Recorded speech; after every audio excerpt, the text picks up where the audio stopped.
Okay, konbanwa.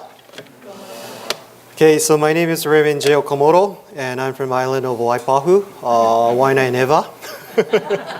Oh, but today is really, sounds like traffic is really bad, yeah? Yeah, so I had a funeral in the morning.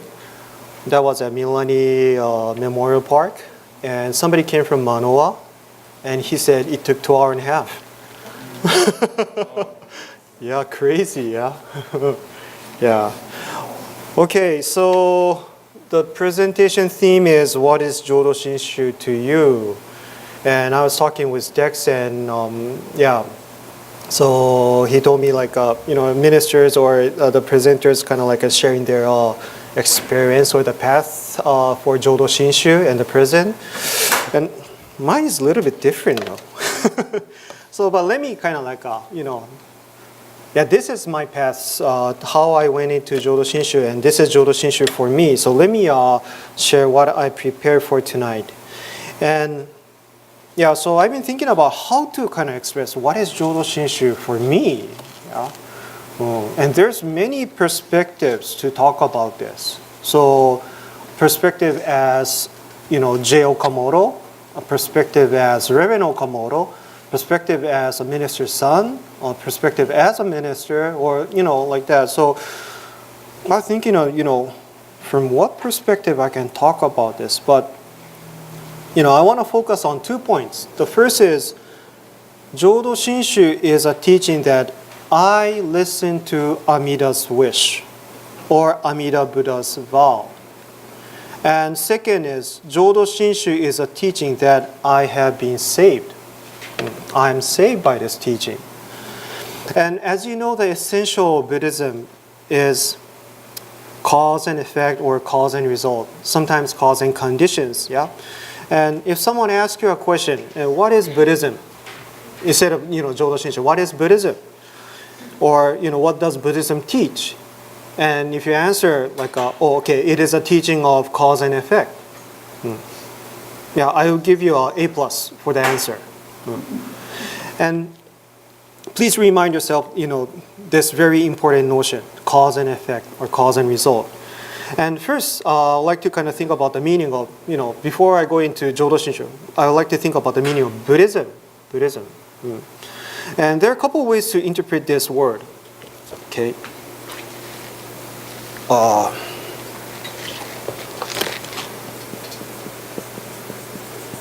So Buddhism is Bukkyo in Japanese or Chinese, and this means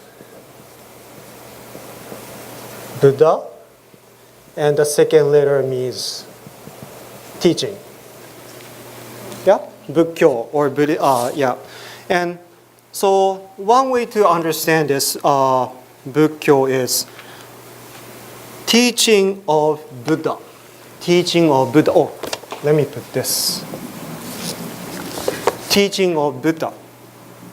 And the second is a teaching taught by Buddhas. I want to make it, parenthesis S.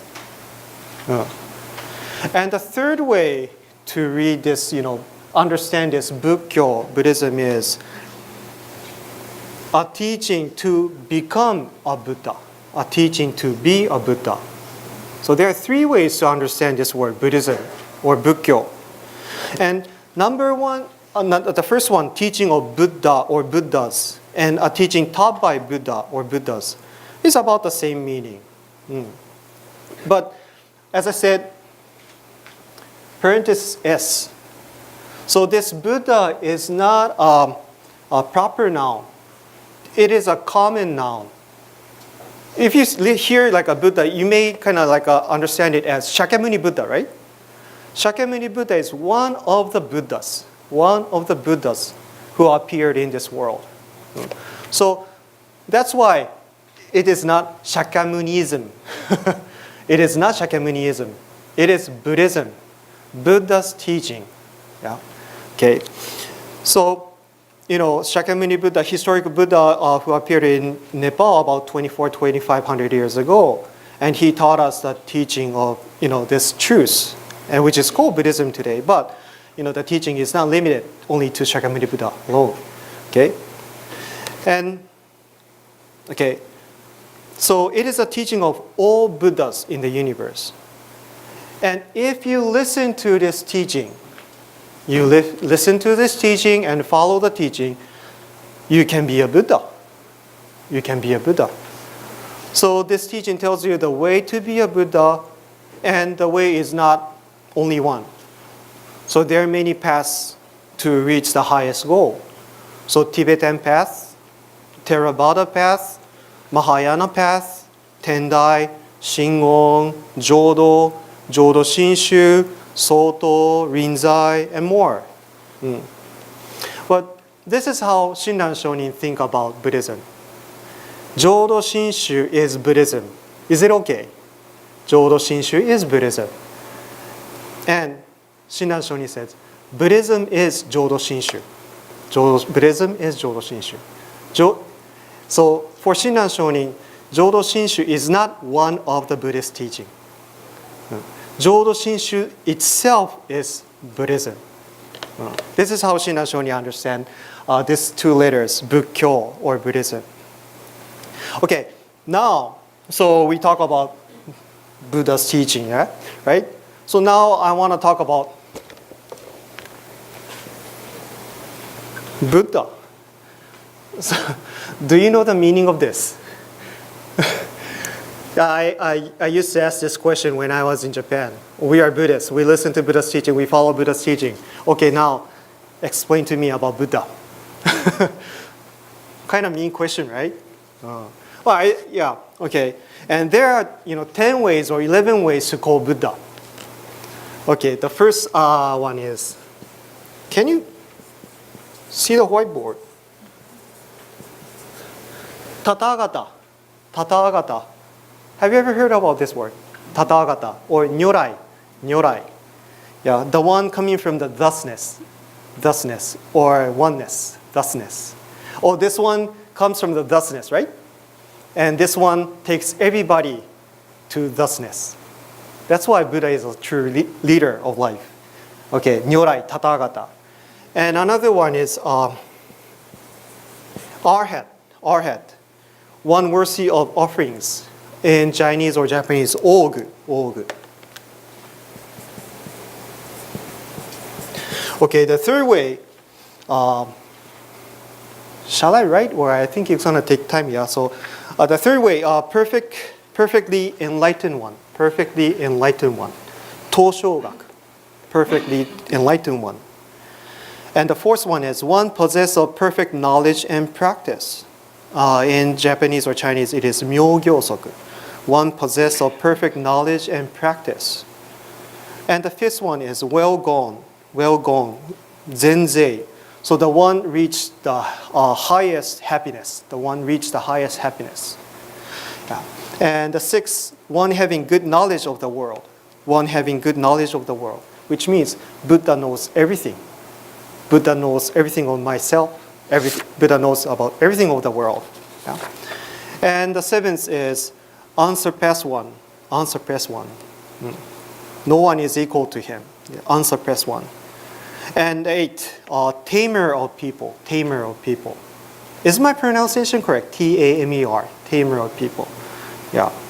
And ninth, teacher of devas and humans. Teacher of devas and humans. And the number 10, Buddha. Buddha. And number 11, world honor one. World honor one. Seson. Seson. So there are 10 ways or 11 ways to call Buddha.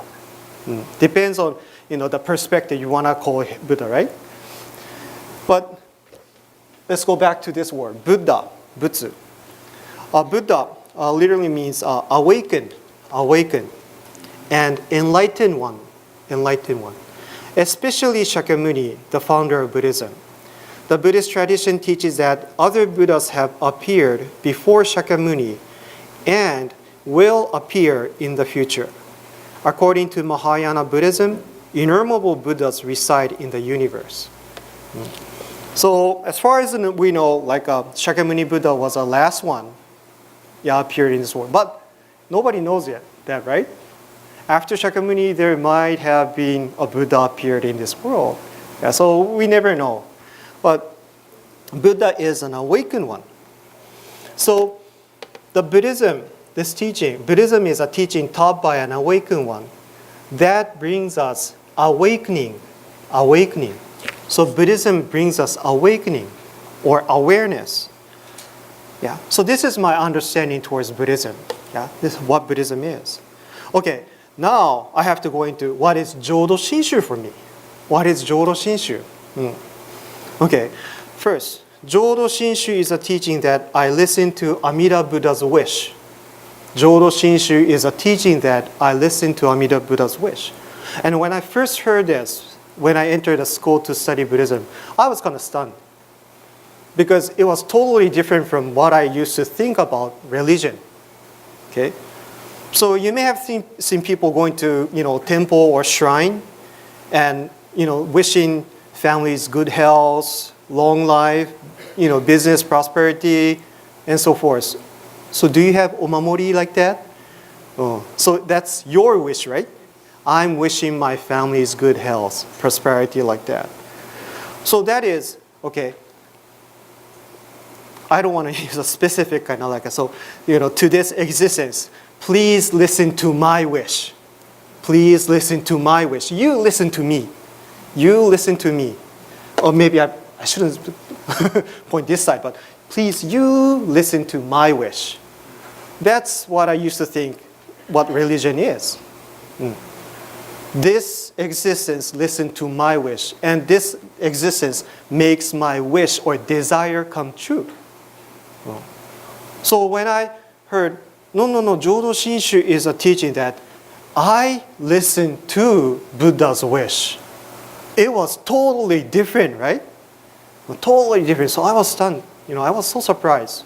Oh, by the way, like if you go to kind of like a certain places and you make a osaisen, right? Osaisen. Offertory. You put some money, right? Okay, my wish is I'm wishing my good health. And you evaluate your health, right? The value of your health, 25 cents. And you put 25 cents in. So you have 25 cents value back. Right? So if you want to have a big return, put more. Yeah, don't you think so? Like, okay, maybe my wish has $1 value, so I put $1 in. Cheap, yeah? Oh, but you receive what you pay for, right? Yeah. But I'm sorry, just joking, but yeah. So Jodo Shinshu is totally different from this. So we never let Buddha listen to my wish because my wish arises from my self-centeredness or my ignorance. Okay? Yeah. It's wonderful to think about family. It's wonderful to think about family. Yeah? And like this morning I had a funeral. It's really sad when somebody, I love pass away. Yeah. But do you open the newspaper and see the obituary first? Do you cry then? Do you cry? When because a lot of people dies, yeah? At the funeral, I cried too. I cried too. Because someone I love passed away. But how about the obituary? The same event is happening. Same event is which is somebody died. Somebody died. But those who I don't care or those who I don't know, I don't have any feeling towards that. Oh, I see the obituary. Okay, this guy passed away. Oh. Yeah, no surprise or nothing. But if somebody I have attachment to passes away, it's different, right? So, when I think about, okay, I wish my family's happiness. I wish so and so's, prosperity. It comes from my attachment, somebody who I related to. So most of our desires or our wish comes to my self-centeredness, my something, or I something, or me something. Yeah. So that's why Buddhism is not a teaching to satisfy my desire, my attachment. And we listen to Amida Buddha's wish, which is called vow in the Sutra on the Buddha of Immeasurable Life. And the Sutra on the Buddha of Immeasurable Life, or the largest sutra taught by Shakyamuni Buddha, is an introduction of Amida Buddha and its vow. And every single letter of the sutra is telling us why the vow arose, how the vow was created, what is the virtue of the vow, and how the vow works. So, gagon, chosegan, hishi, mujodo, or kogen, gigi, iji, mu, okunyoze, enmyo. Every single letter or every single phrase is talking about what does Amida Buddha vow mean to me. And one very important point is that a wish arises when you are not satisfied. Okay, let's talk about wish now. Okay, I want more money. I want more money because I don't have money. I don't know if I become a billionaire and I still think like I want more money. I don't know. But since I don't have money, I'm not satisfied with my bank account. I wish I have more money. Okay? I couldn't sleep well last night. I'm still sleepy. So that's why I wish if I can sleep more. I couldn't eat this morning and this afternoon. So I'm hungry now. I'm not satisfied. So that's why I want to eat more.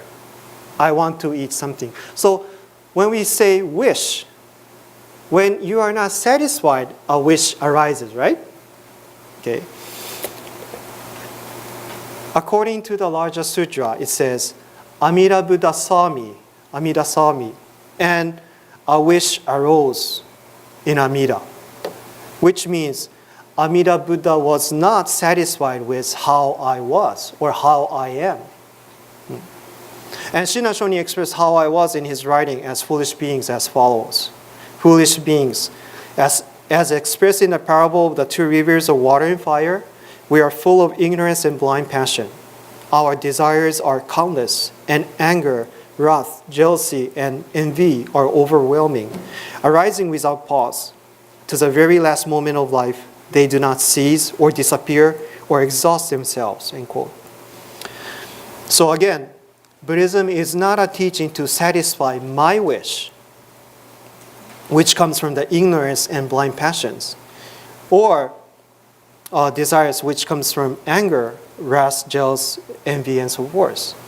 So Jodo Shinshu is a teaching that, again, I listen to Buddha's teaching that tells the truth of myself and the meaning, true value, and the true destination of life. So from here, I want to go into the second point. Jodo Shinshu is a teaching that I have been saved. And salvation, or save, is a very important keyword for any religion. And I would like to think about it with you. What does save or being saved mean in Jodo Shinshu? And since Jodo Shinshu belongs to a Pure Land sect, it talks about the birth in the Pure Land, right? However, the birth in the Pure Land is a portion of Jodo Shinshu salvation. It's a portion of Jodo Shinshu salvation. Okay, so please image a goldfish in a water tank. Everybody knows goldfish, right? Kingyo. And a water tank. Okay? And which water is not clean. Not clean. Okay? So you scoop the goldfish out from the impure water and put it into another clean water tank. Okay? Now the goldfish is in a clean water, tank. Is this salvation? Is this salvation? Because we call this world Saha world, right? Pure Land is pure, clean land. Defiled world, Saha world. Okay, just scoop this guy out from this, impure water and put it into the clean water. Is this salvation? So that's why birth in the Pure Land is a portion of Jodo Shinshu salvation. It's very important though. It's very, very important. But it's not all. It's not all. So, if the goldfish never changes, it will create another defiled water again. Yeah, the clean water becomes, unclean again, right? So it may, create another same, circumstance or environment again. And you may have heard of minister's sermon saying, Amida Buddha's salvation is unconditional. Yeah, you heard about that, right? Amida Buddha's salvation is unconditional. So, Buddha saves you as you are. I think everybody knows this here, yeah? And there's nothing wrong with this. This is totally correct. Yeah, Amida Buddha's salvation is unconditional. Buddha saves me as I am. Or Buddha says, I save you as you are. However, there are words that only Buddha can say, but we suppose not to say. And I save you as you are is one of that. Buddha can say, I save you as you are. But is it okay to say, I can be as I am? Because earlier, I explained about Buddha was not satisfied with how I was. That's why a wish arose in Buddha. He was not satisfied with my current situation, how I am. So that's why a wish arises in Buddha. Right? So is it okay to say I can be as I am? Right? Yeah. How I am is not a satisfied situation for Buddha. So that's why a wish arose. Then, from Buddha, I'm sorry, wait. Okay, from Buddha's side, it is, I save you as you are, which means no matter how you are, do not worry, don't worry. I save you certainly. This is what Buddha is saying. But if I say I can be as I am because Buddha saves me no matter what, this is not religion anymore. I can be whatever. I can do whatever. Doesn't matter how I am. This is not religion. This is not religion. So Buddhism is not a teaching saying nothing matters, anything fine. We never say this. If the goldfish never changes, it will create another defiled world, which is called world of suffering or Saha world in Buddhism. So when we talk about salvation in Buddhism, it is a certain working of Buddha on my life. Buddha works on my life. Wake up, right? Awaken one, do this. Wake up. Buddha works on my life. It works means it moves me, it changes me. And how it changes me is through teaching. Teaching. So let's say there's an elementary school student here. And he goes to school and studies and learns from his teachers. What's going to happen? The teaching he listens changes him, right? I go to school, I study, but nothing had changed. No, this is meaningless. He goes to school, listens to the teaching, and teaching changes him, improves him, right? It might be slowly and gradually, but certainly the student is changed by the teaching. And it is the very same with Buddhism. There's no drastic change. There might be for some people, but, just like, the teaching comes in from the puka. Well, how do you call keana? What is that? Hair? I'm sorry, I cannot pronounce that.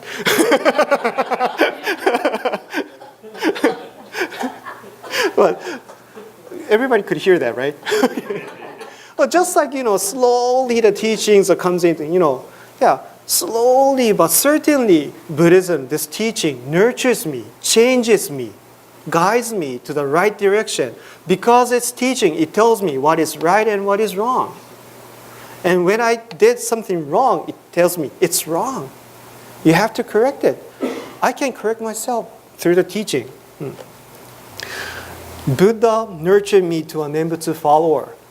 Because of its working, I began to listen to Jodo Shinshu teaching or Amida Buddha's wish. I thought, I chose the way. I chose the way. I was born in a temple family. Yeah, from, the day I was born, I was in maybe next day I was in a temple, right? That was Pahala Hospital and Pahala Honganji. Yeah. And I grew up in that kind of circumstance. And I thought, it's very natural for me to be a minister. And I thought I chose a way.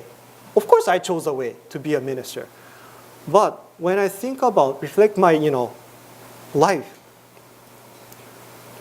every single thing was Buddha's working on my life. Yeah. Buddha nurtured me to a Nembutsu follower.